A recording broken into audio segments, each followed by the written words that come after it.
저는 2019년부터 2기 신도시 아파트에만 총 4채를 투자했습니다.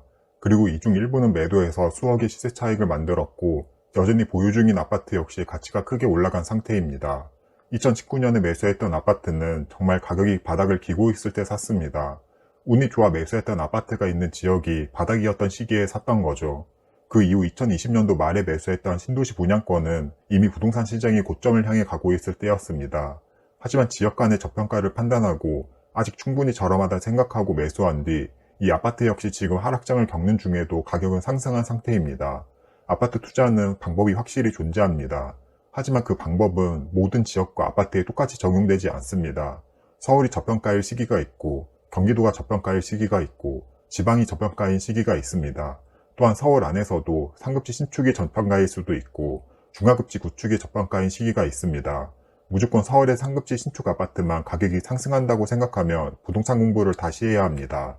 서울 상급지 신축 아파트가 10년 정도 장기적으로 놓고 본다면 가격이 우상향하고 안전하다고 할 수는 있습니다. 하지만 5년 정도 사이클을 놓고 본다면 하락할 수도 있습니다. 서울 잠실과 서울 노원구, 화성의 동탄 신도시를 비교해보면 당연히 서울 잠실의 입지가 가장 좋습니다. 하지만 상승률 측면에서 본다면 잠실이 오히려 가장 못 오른 것을 볼 수 있는데요. 지금 보시는 그래프는 2015년도부터 2021년에서 2022년 부동산 고점 당시까지의 시세 상승률입니다. 잠실의 엘스 아파트는 185%가 상승한 데 반해 노원구 상계주공 3단지 아파트는 216%가 상승했습니다. 그리고 그 와중에 동탄 이신도시의 운남 퍼스트빌 아파트는 약 265%가량 상승했습니다. 이렇게 서울의 상급지 아파트보다 더 크게 오를 수 있는 아파트가 신도시 아파트입니다. 그러면 신도시 아파트가 어떻게 서울의 아파트보다 더 많이 오를 수 있었을까요? 그 비밀이 바로 신도시 아파트에 투자하는 핵심입니다. 그 이유는 간단하게 아직 사람들이 그 가치를 모르기 때문입니다. 이전에 예시로 들었던 잠실의 엘스 아파트라거나 노원구의 상계주공 아파트의 경우 2015년 당시에 이미 완성이 되어 있었고 사람들이 살고 있고 주변 인프라가 완성된 아파트였습니다. 그래서 그때의 가격이 곧 그 아파트의 가치를 나타낸다고 보면 됩니다. 아파트의 가격은 생각보다 정직합니다. 지금 살기 좋은 만큼 매매가에 반영되고 원하는 수요의 그 값어치가 가격에 반영됩니다. 실거래 가격이 찍혔다면 매수자는 그 가격이라도 사고 싶어서 샀을 거고 매도자는 이 가격에 어느 정도 만족하기 때문에 팔았을 겁니다. 그 누구도 아파트를 비싸게 사고 싶어 하지 않고 또 내 소유의 아파트를 저렴하게 팔고 싶어 하지 않습니다. 이렇게 완성이 된 아파트를 살 때는 누구나 아는 그 가치만큼의 가격에 거래가 됩니다. 하지만 신도시 아파트는 조금 다릅니다. 특히 도시가 완성되지 않은 지금의 2기 신도시와 같은 경우는 지금 당장 눈에 보이는 게 없습니다. 아파트 몇 개만 들어왔고 주변 인프라가 완성되지 않았습니다. 아직 초등학교와 중학교도 공사 중이고 주변의 상가 건물도 다 올라가지 않았습니다. 그렇기 때문에 현재 눈에 보이는 가치가 낮아 보이는 경우가 대부분입니다. 즉 현재는 거주 환경이 좋지 않기 때문에 가격이 저렴합니다. 하지만 개발 계획도에 따라서 개발이 되었을 때의 가치를 생각해보면 몇 년 뒤의 가치 대비 확실히 저렴하게 살 수 있습니다. 이 차이가 바로 안전마진이 될 수 있는 거고요. 이전에 예시로 들었던 동탄 2신도시도 마찬가지입니다. 동탄의 아파트가 2015년 당시 3억대에 거래가 되었을 때는 동탄 2신도시의 시범현지 아파트들이 입주장을 겪을 때였습니다. 아직 주변에 인프라는 하나도 없는데 갑자기 빈 땅에 아파트가 공급이 되는 겁니다. 그럼 지금 당장은 살기가 좋지 않습니다. 학교도 완공되지 않았고 주변에 병원이나 학원도 제대로 형성되지 않았습니다. 그러면 사람들은 여기가 가치가 낮나 보다라고 생각하고 그 생각은 가격에 반영됩니다. 또한 시원단지 아파트가 대규모로 한 번에 입주하기 때문에 공급이 많습니다. 갑자기 아파트 몇천 세대가 입주하기 때문에 아파트가 남아 돌게 됩니다. 그러면 이 또한 가격을 하락시키는 요인이 됩니다. 하지만 지금 말했던 현재 생활이 불편한 점과 한 번에 대규모 입주 물량이 쏟아지는 이 상황은 결국에는 해결이 되는 상황입니다. 즉 상황적인 요인에 의한 하락이지 그 본질적인 가치는 변함이 없습니다. 어차피 입주 물량은 시간이 지나면 안정화될 겁니다. 또한 주변 인프라도 아파트가 들어옴에 따라 생기지 말라고 해도 생깁니다.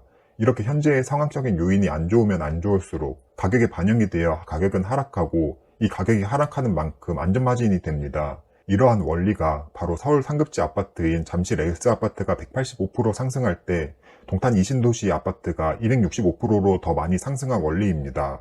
그러면 여기서 동탄 이신도시 운남 퍼스트빌의 경우 동탄역과도 가깝고 경기도에서도 상급지 아파트이기 때문에 많이 오른 것 아니냐, 혹은 2015년에 비하면 모든 아파트가 많이 오른 것 아니냐라고 할 수도 있습니다. 그래서 또 다른 2기 신도시인 검단 신도시를 예로 들어보겠습니다. 검단 신도시를 수도권에서 상급지라고 하시는 분들은 별로 없을 것 같습니다. 또한 하락장이 진행된 이유인 2023년 대비해서 오른 곳이 있는지도 보겠습니다. 지금 보시는 아파트는 검단 신도시 안에서도 입지가 좋지 않은 아파트인데요.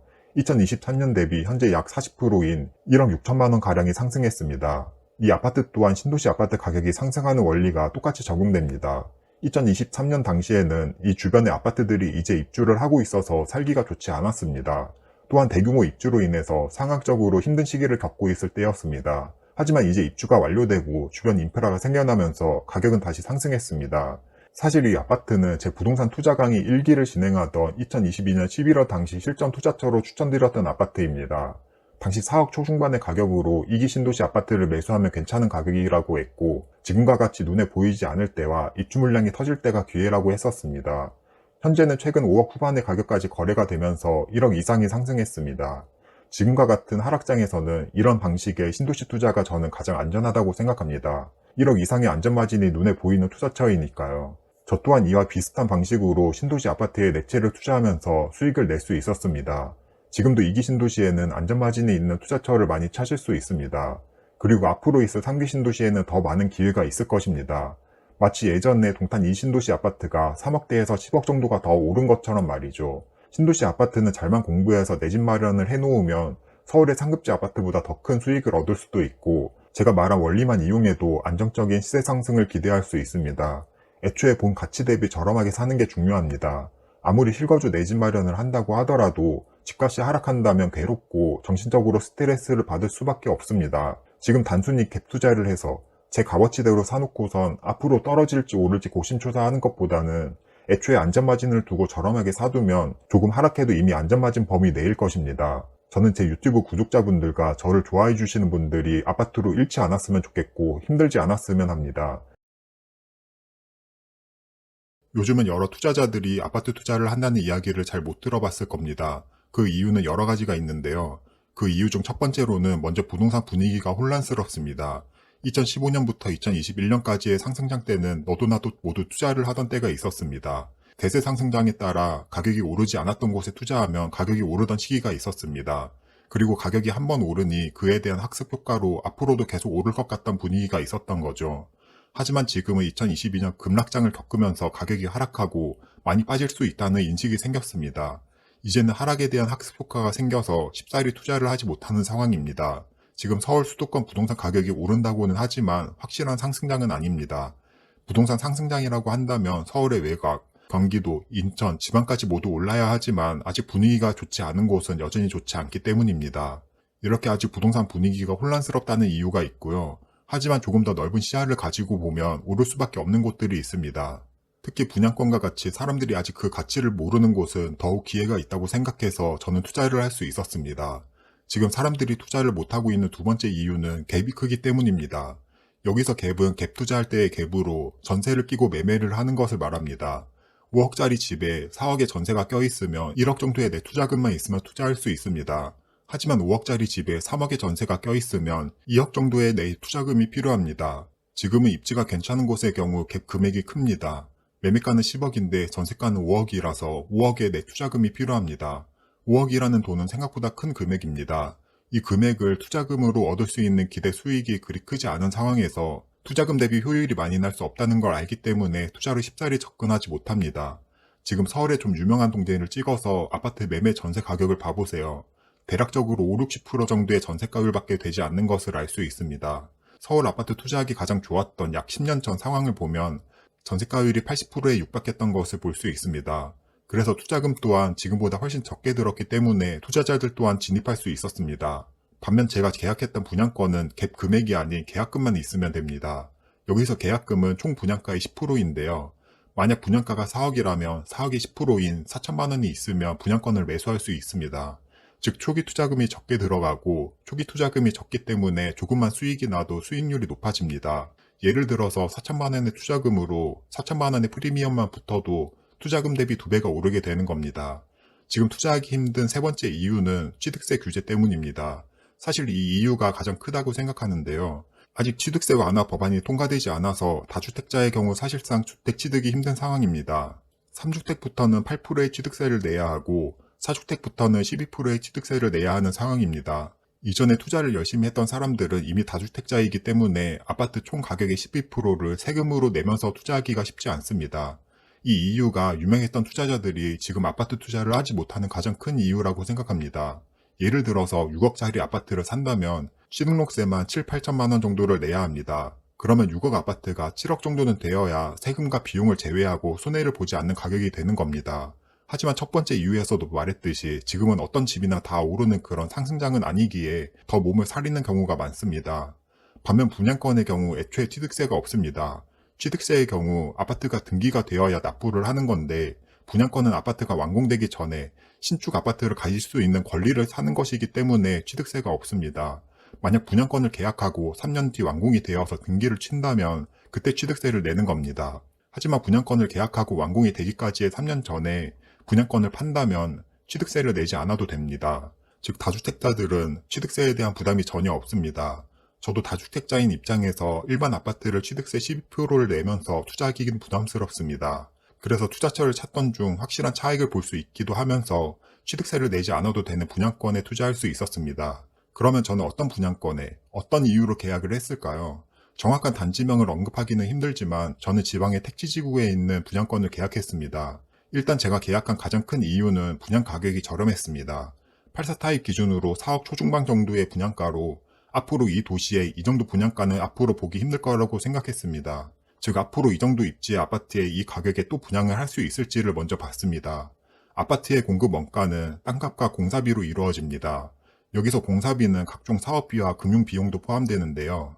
이 비용을 전부 합했을 때 앞으로는 아무리 시골이라도 84 타입 기준으로 4억 이하로는 공급이 힘듭니다. 그리고 어느 정도 도시의 규모도 크고 수요와 일자리도 있으면서 택지지구의 경우 지방이라도 이제는 5억 이하로 분양하기 힘든 시기가 오고 있습니다. 이 상황에서 4억 초중반 정도의 가격이라면 저렴하다고 할 수 있는데요. 하지만 아직 옛날 가격에 익숙하신 분들은 이 가격도 비싸다고 할 수 있습니다. 건축 자재비가 오르고 인건비가 오르고 대출 이율도 오르면서 공급가는 점점 높아지고 있습니다. 10년 전 내가 알던 아파트 가격과 분양가를 생각하면 절대 아파트를 살 수 없습니다. 시간이 지나고 공급 원가가 오른다면 이 가격에 빠르게 적응해야 합니다. 그리고 이런 가격에 빨리 적응한 사람이 결국에는 승자가 되었다는 걸 지난 부동산 역사가 보여줍니다. 저는 앞으로 10년 뒤에 지금보다 분양가가 내린다는 것보다 오른다에 베팅하겠습니다. 이렇게 이야기하면 대부분 10년 뒤에는 당연히 분양가가 오르겠지라고 생각하겠지만 막상 현재 분양가에 적응하지 못한 분들도 많습니다. 이렇게 현재 분양가와 아파트 가격에 적응을 하고 이 정도 분양가라면 저렴한지를 판단하는 게 가장 중요합니다. 그리고 제가 계약했던 분양권 역시 앞으로 이 가격으로 절대 분양하지 못할 가격이라고 생각했습니다. 다만 이전 가격에 익숙하고 현재 분양가에 적응하지 못한 분들이 더 많았기에 미분양이 났고 저에게도 기회가 올 수 있었습니다. 여기서 단순히 사람들이 분양가에 적응을 못했기 때문에 미분양이 났냐라고 한다면 또 그 이유만은 아닙니다. 제가 매수했던 분양권은 택지지구라고 했는데요. 택지지구에 처음 공급하는 아파트이다 보니 사람들이 이 아파트의 가치를 모릅니다. 지금은 허허벌판인 땅에 아파트를 짓는다고 하니 미래를 그릴 수 없습니다. 내가 지나갈 때 그냥 펜스가 쳐져 있고 아무것도 없는 동네였기 때문입니다. 여기 아파트가 들어온다고 해서 과연 뭐가 될까? 지금 아무것도 없는데 살기 좋아진다는 상상을 할 수 없습니다. 분양권 투자의 경우 지금 현재의 모습을 보는 게 아니라 미래의 모습을 봐야 합니다. 일반 기축 아파트 갭 투자의 경우 임장을 많이 다녀서 현장을 봐야 합니다. 이미 완성된 도시이고 아파트이기 때문에 실제로 내 눈으로 많이 봐야 하죠. 상권은 어떤지, 학원가는 있는지, 동네 분위기는 어떤지, 아파트 주차 현황은 어떤지 이런 요소들을 실제 임장을 가서 보면 알 수 있습니다. 하지만 분양권의 경우 오히려 임장을 가는 게 독이 될 수 있습니다. 아파트가 지어지지 않아서 사람들이 살지도 않고 사람들이 살지 않으니 상권이라거나 학원가, 편의시설도 없고 개발 계획만 되어 있는 공원이라거나 학교도 없기 때문입니다. 즉 현재의 모습은 실제 아파트가 완공이 되었을 때의 모습이 아닙니다. 그래서 분양권을 산다고 하면 개발 계획도를 잘 봐야 되는데요. 결국 90% 이상은 개발 계획도의 용지에 있는 것처럼 완성이 됩니다. 주거 용지에는 아파트가 들어오고 상가주택 용지에는 상가주택이 들어오고 상권이 들어올 용지에는 상가 건물이 들어오고 공원 용지에는 공원이 생깁니다. 현재 눈에 보이는 가치가 아니라 미래에 어떻게 바뀔지에 대한 가치를 봐야 합니다. 그리고 이제 아파트가 올라가고 아파트가 완공되고 사람들이 거주하고 상권이 생기고 학교가 생기면 이제서야 사람들은 눈에 보이는 가치를 믿기 시작하고 가격이 오르게 됩니다. 이건 신도시나 택지지구에 적용되는데 이 방법으로 저는 꽤 많은 신도시와 택지지구에 투자해서 수익을 낸 경험이 있습니다. 이렇게 저는 앞으로 좋아질 아파트, 저렴한 분양가에 계약을 했습니다. 여기까지는 조금 넓은 범위의 이야기를 해봤고 조금 더 좁은 범위로 아파트 내에서 로얄동과 로얄층 그리고 어떤 타입인지도 중요합니다. 저층과 고층의 가격 차이는 총 가격의 10%까지도 차이가 날 수 있고 판상형이냐 타워형이냐 어떤 라인에 있어서 어떤 뷰가 나오냐도 굉장히 중요한데요. 저층의 비선호 타입보다는 고층의 선호 타입이 당연히 더 큰 가치를 지닙니다. 제가 계약한 아파트 동호수도 선호하는 타입인 판상형의 고층이었습니다. 뷰도 중앙 단지 내 공원이 보이는 괜찮은 뷰와 라인이었기 때문에 일단 완판만 된다면 그 개별적인 세대의 장점으로 프리미엄이 붙는다고 생각했습니다. 그러면 저렴한 분양가에 대한 가치와 앞으로 좋아질 것에 대한 가치, 그리고 선호 타입, 선호하는 층과 라인에 대한 프리미엄을 가져갈 수 있습니다. 이렇게 미분양이 났던 아파트는 분양한 지 3, 4개월 만에 완판이 되었고 현재는 프리미엄이 2천만 원가량은 붙은 상태입니다. 주변에 분양하는 단지들이 더 높은 분양가에 분양을 하고 완판이 되어가면서 제가 계약한 아파트의 프리미엄도 더 높아질 것으로 예상하고 있고요. 계약금 10%인 3, 4천만 원으로 프리미엄이 조금만 붙어도 꽤나 수익률이 큰 투자입니다. 아직도 분양하는 아파트에는 기회가 많이 있습니다. 서울과 수도권은 지금 분양시장이 좋아서 높은 분양가에도 경쟁률이 꽤 많이 나오고 있습니다. 여기서는 추첨제 청약을 노리는 게 좋은데 이 내용은 또 너무 길어지니 다음 영상에서 다루겠고요. 아직 수도권이나 지방에는 충분히 프리미엄이 붙을 만한 아파트도 많이 있습니다.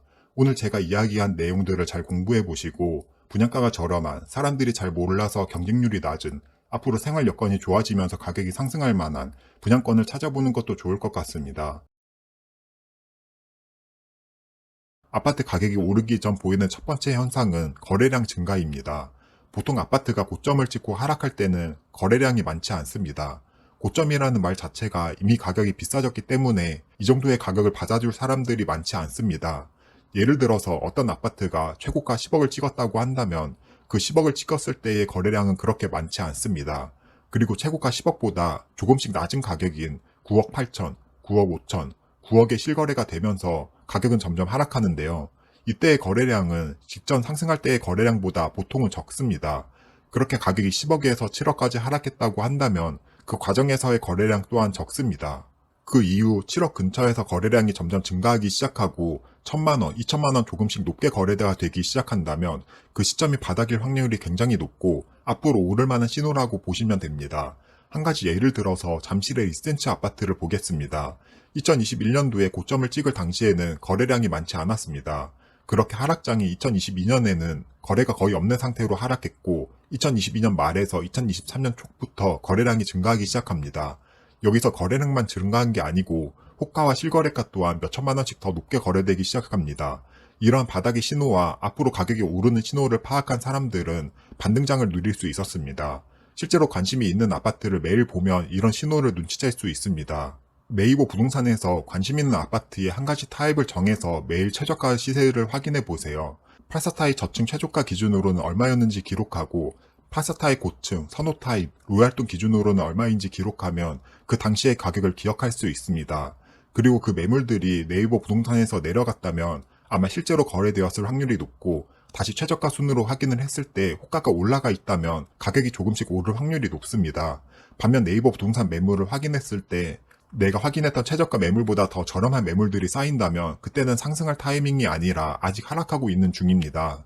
아파트 가격이 몇 천만 원 하는 것도 아니고 수억에서 수십억까지 하는데 이 정도만 확인을 한다면 분명 아무것도 안 한 것보다 훨씬 저렴하게 살 수 있습니다. 저도 관심 있는 아파트가 있다면 시세 조사를 하루에도 몇 번씩 하고 조금이라도 더 저렴하게 바닥의 가격에 사려고 노력을 하는데요. 부동산의 경우 반등하는 시간이 오더라도 그 시간차가 존재합니다. 실제로 부동산 분위기가 좋아지고 아파트가 상승은 하고 있어도 바닥권의 가격에 살 수 있는 기회가 한 달에서 두 달 정도는 있습니다.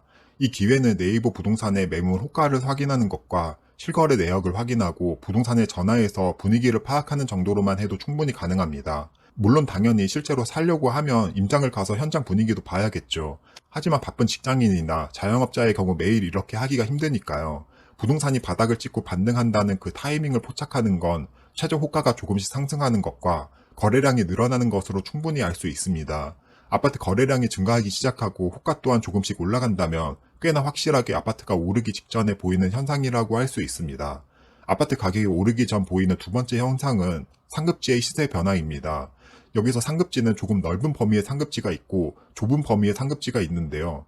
넓은 범위의 상급지란 화성의 동탄 신도시보다 수원의 광교 신도시가 상급지라고 할 수 있고, 좁은 범위의 상급지는 화성의 동탄 신도시 안에서도 동탄역 역세권 시범단지가 동탄 호수공원 근처에 있는 아파트보다 상급지라고 할 수 있습니다.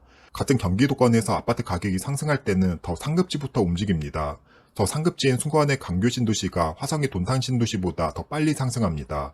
그럼 내가 관심 있는 곳이 있다면 그보다 더 상급지인 아파트의 시세를 확인하면 됩니다. 더 상급지인 아파트가 상승한다면 한두 달 내에 내가 관심 있는 아파트의 가격도 상승할 확률이 높게 되는 거죠.